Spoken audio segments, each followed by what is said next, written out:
안녕하세요. 과거부사입니다.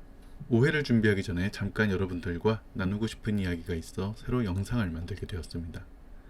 오늘 이야기하려고 하는 주제는 바로 면벌부입니다. 옛날에는 면죄부라는 이름으로 불렀고 지금도 여전히 그렇게 부르는 사람들이 많습니다.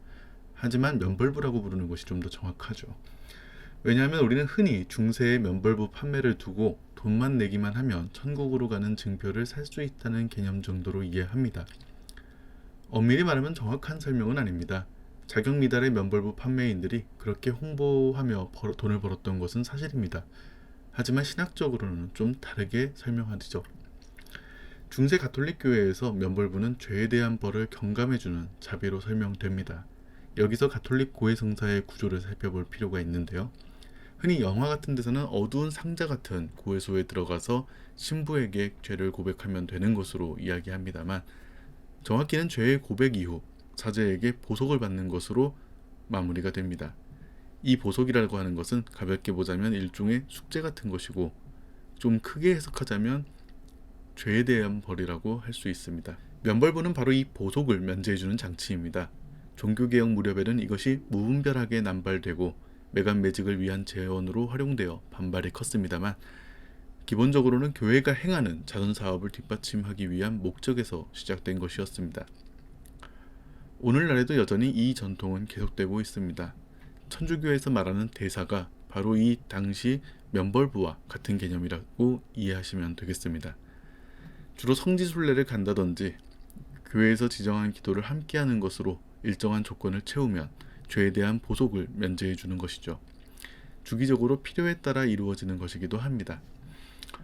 교회에서 이러한 조치를 취하는 것은 현실적인 문제와도 연결되어 있습니다. 사실 천주교 신자들에게도 고해성사는 굉장히 부담스러운 일이죠.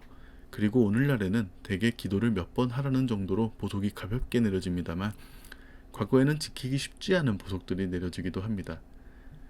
그러다 보면 자연스레 미사에 출석하는 사람들도 줄어들게 되죠. 그렇기 때문에 한 번씩 교회에서는 의무를 면제해 줌으로써 교회와 멀어진 신자들을 다시금 교회 안으로 모을 필요가 있었던 것이죠. 오늘날 사회통합을 명분으로 이루어지는 사명과 같은 맥락으로 이해할 수 있습니다.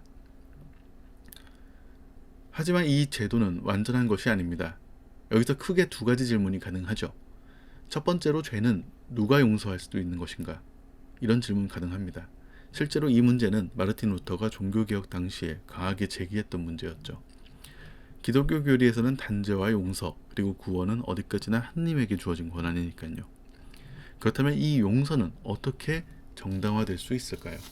두 번째로 죄 사함을 받을 사람이 죄를 고백하고 용서를 구할 의사가 있느냐의 문제가 있습니다.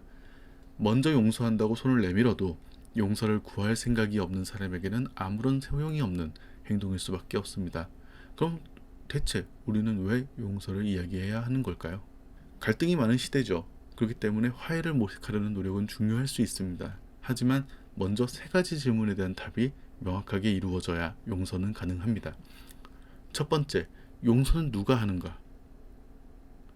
두 번째, 그리고 용서를 구할 준비는 되어 있는가?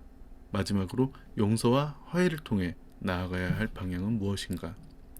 이 질문에 대한 답을 하지 못한다면 용서는 공허한 메아리에 불과하겠죠. 종교개혁의 사례처럼 용서 자체가 저항의 대상이 될 수도 있고요. 그렇기 때문에 우리는 용서를 하기 이전에 용서를 위해 필요한 조건들이 무엇인지 한번 생각해 볼 필요가 있을 것 같습니다. 최근에는 너무 권한 없는 사람들이 쉽게 용서를 이야기하고 있는 것이 아닌가 하는 생각이 들 때도 있습니다. 오늘 얘기는 여기까지입니다. 지금까지 과거분사였습니다.